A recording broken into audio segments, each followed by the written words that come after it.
I learned this, at least by my experiment, that if one advances confidently in the direction of his dreams and endeavors to live the life which he has imagined, he will meet it with a success unexpected in common hours. Henry David Thoreau.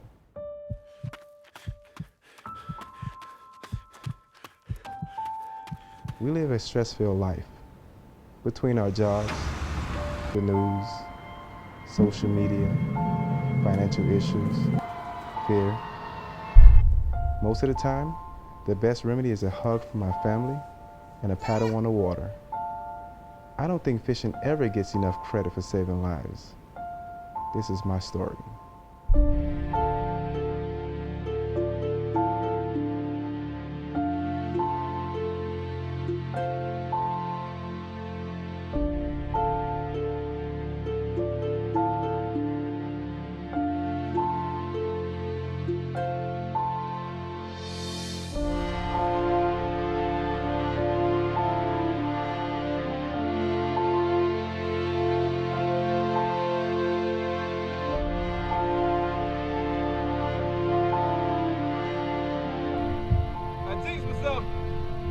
Stupid bonitas.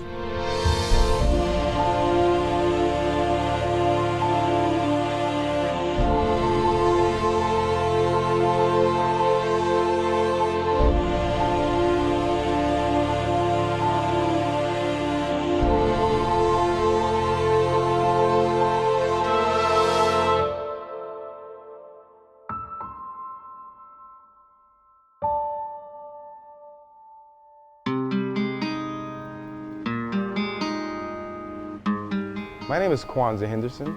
I was born and raised in Miami, Florida. I grew up in a very rough area. It's called Liberty City. We were very, very financially challenged. This is where my apartment complexes were. And as you can tell, they're gone. They knocked me down and made this part of this high school here. I remember, man, there was a lot of rats in our apartment complex. And I used to walk from here, right down this street here, to go to 7-Eleven or Circle K. And yeah, it looks a lot different. If you don't know what Liberty City is, it's really like the ghetto type of hood type of stuff. You know, you see apartment buildings with rat-infested apartment buildings. We stayed, it was 5 of us in a 1-bedroom apartment. And when my mother said we're getting ready to move, we were all excited, like, oh, yeah. And we think we're moving like out of that place. We move across the hall into a 2-bedroom apartment. And it wasn't even better, but we felt good because we got an extra room. Yep. But my mother really didn't allow us to know that. I mean, she worked 3 jobs most of the time. She barely slept. Even the days off, she had time to take us out and spend time with us. I really don't know how she did it on her own. You know, growing up in Miami and Liberty City and all the rough parts of Miami, it was rough. You can find anything from prostitution to murder to drugs. I mean, anything you want to find bad in the streets, you can find it in Miami. And growing up there, you have to find an outlet. You have to get that outlet. The way we thought of getting out of the hood is either playing football, basketball, rap, sing, any of that nature. You know, we never thought about other things like fishing, maybe get a scholarship from academics and all that stuff. And we did everything from play sports to music to fishing, and my outlet became music, but his outlet, Kwanzaa, he became a pro at fishing. Man, I was like, I'm gonna play football or I'm gonna sell drugs. I'm gonna get out of here. I'm gonna get my mother a big house, the car she wants. That's all I was thinking about. I didn't think about going to college and becoming a doctor or even fishing. I mean, that was far away from my mind, even though my father was a fisherman. But my way of getting out of that situation or getting my family out of the situation was either those things, you know, football, becoming an athlete or artist or something.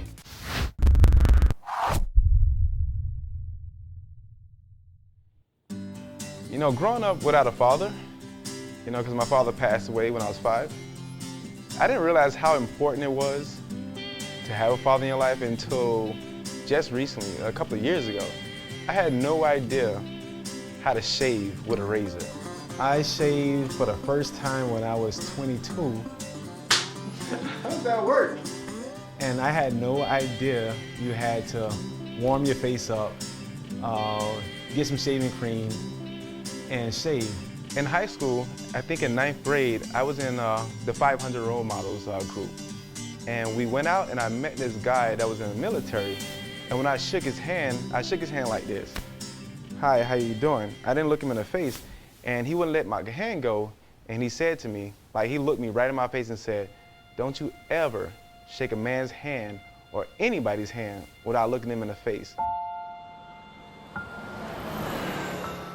I can get out and just walk around real quick.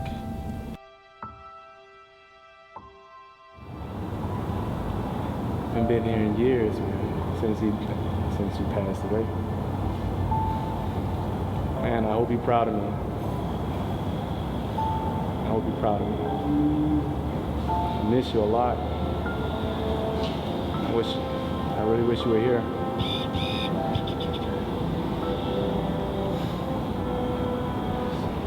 Sorry I haven't been here for 30 years. Just can't. I don't believe that you're in that wall. I don't. I really do hope that you're proud of the man I became. I really do.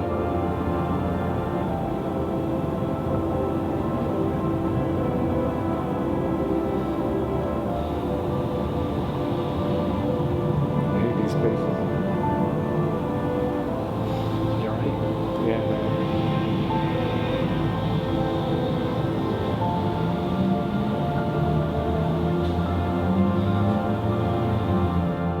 When I'm fishing, whether it's from a kayak or if it's from land, that is the time that I really get to spend time with my father. Although he's not here, but spiritually, I get to spend time with him. I speak to him, I talk to him. It's like he never left.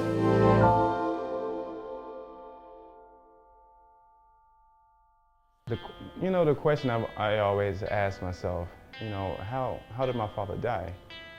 And, they say it was suicide, but I can't believe that. I absolutely can't believe it. I mean, he loved us too much for him to take his own life. The crazy part was it was back in 1985. I mean, they didn't care about that. They didn't investigate his murder, or they ruled it as a suicide. So they left it that way, and it's terrible. I just can't see the suicide thing. My father used to take us fishing all the time. He loved fishing, and now that I'm older, I love fishing. There's no way I'm gonna harm myself because I want to go fishing again. That suicide, it's not working for me. And it's been 30 years, and and it still bothers me to this day that no one took the time to look into that. It shows how much his life how much they cared about his life.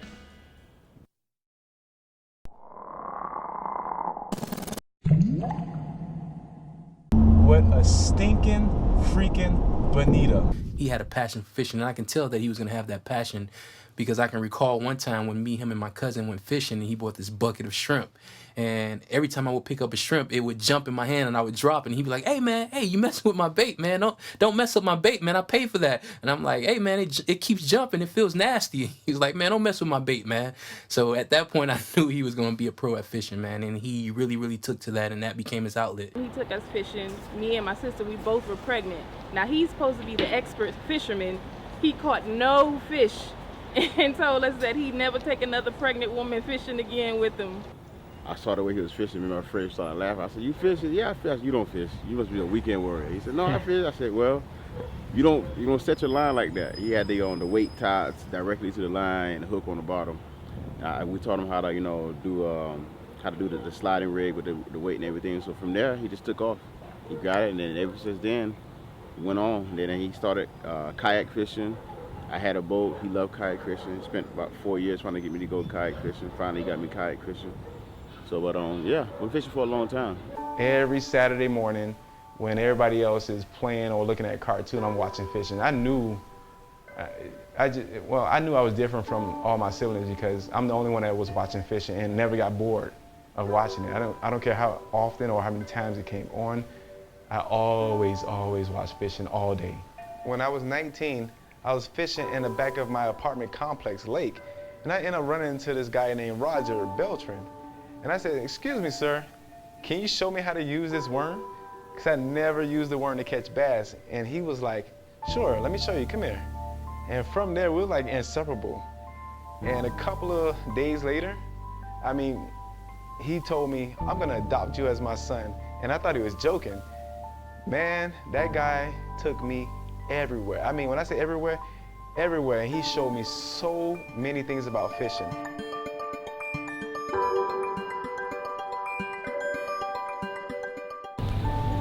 This gate wasn't here when I lived here. This fence? This fence, it was not here.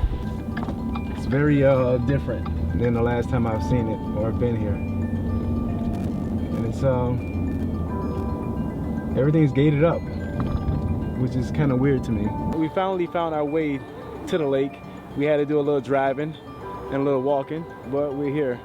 And this is the lake where I met Roger, and this is the lake that changed everything. I mean, every single thing in my life. I remember walking down this way with my plastic worm, and I saw Roger down this way. There was a buggy in here when I first moved here, and look, it's still here. Still here after all of the years. Fishing saved my life. And I don't think you understand when I say fishing saved my life. Fishing kept me focused. It made me focus. It made me become a better person in life. It made me become a better man.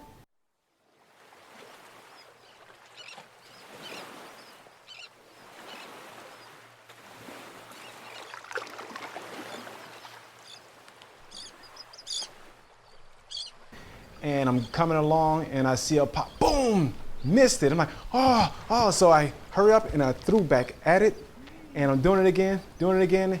And when it hit this time, it was committed.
So when I met Kwanzaa, he had this Infiniti i35, I believe, which is a sedan.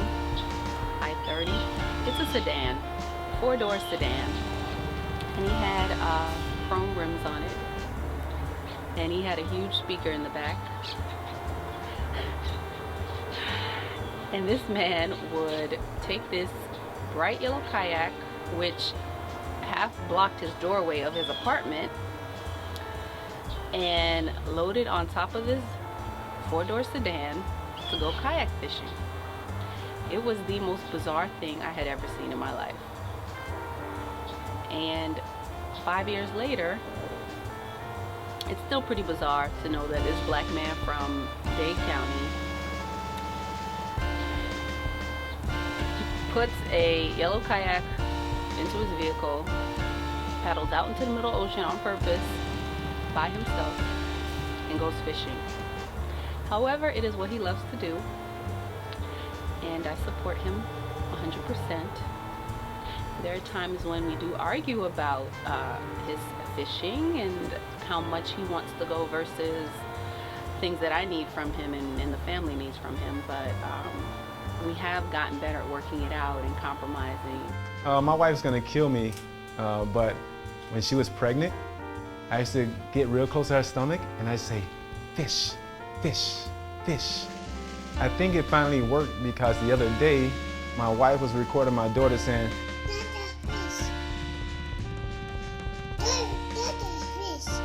Dada fish?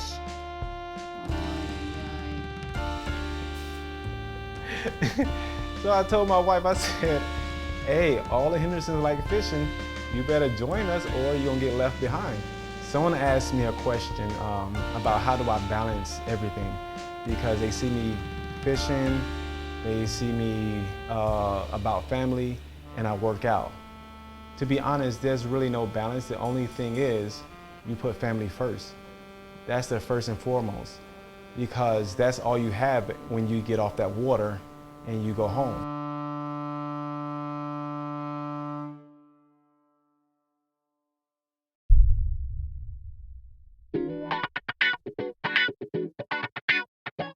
My name is John Wayne. We're here at South River Outfitters in Stuart, Florida. It's the local kayak shop. It's where everybody comes and hangs out, gets your kayaks, does the rentals. So I first met Kwanzaa through social media. I think I met him on Facebook through a friend of mine, Gene.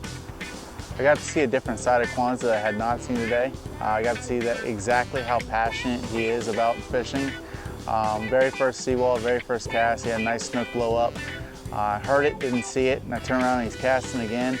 The second cast, it blows up again, and he just turns around with this look like he's just, everything was gone. I've been missing a lot of fish. I mean, a lot of fish. What it feels like to lose a fish. It's very heartbreaking. Fishing was hard yesterday. It was hard fishing, and I hooked up with this nice snook. It had to be maybe 24, 26 inches, and I think the fish was still too green. I brought it up to the boat side, held the leader to pick it up, and you get this high because you have a fish on, you're like, yeah, I got him, I got him, I got him, I got him. And next thing when he pop off, you're like, you get, man, my body gets drained, like I lost the world. Had one chasing, I mean, missed the top water, missed it, saw it, Kwanzaa, like, came right around the corner that second, and I said, dude, I just missed a legit fish over there, man. And he casts over there, and sure enough, hooks up with it, and I'm scrambling to get my camera out because he lost about a couple of fish, not only that day, but before then too. So I was kind of a little bit adamant in my request that he not lose that one. And you know what Rob said to me? Don't you lose it!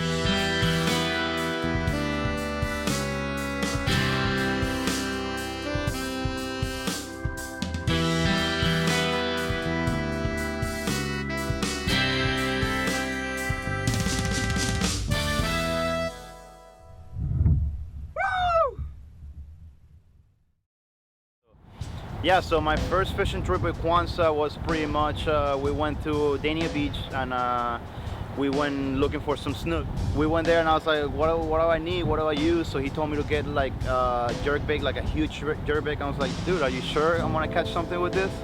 And he said, yeah, use it, just slow troll it. So we're just slow trolling the canal and bam, I just got a huge 35-inch snook, and I was, was like the best catch of my kayak fishing career back then. So the stereotype of all black people can rap is not true. All of us can't rap, and I'm one of them. I can dance, but I can't do the pop and lock and stuff. But we all don't rap. When I'm out in my kayak in the middle of the ocean, there's no expectations. There's no politics, there's no TV, there's no social media. It's just me with nature. What I want from kayak fishing is what I got from kayak fishing, and that's togetherness. With all these issues that's going on, it's dividing us as a people. Politics, gender, religion, ethnic, we all the same people. It shouldn't matter. If we all can get in this plastic boat, bring a rod and knot, if you compete in a knot, just get on this water and come together. That's all that matters. And that's what I want people to get from kayak fishing.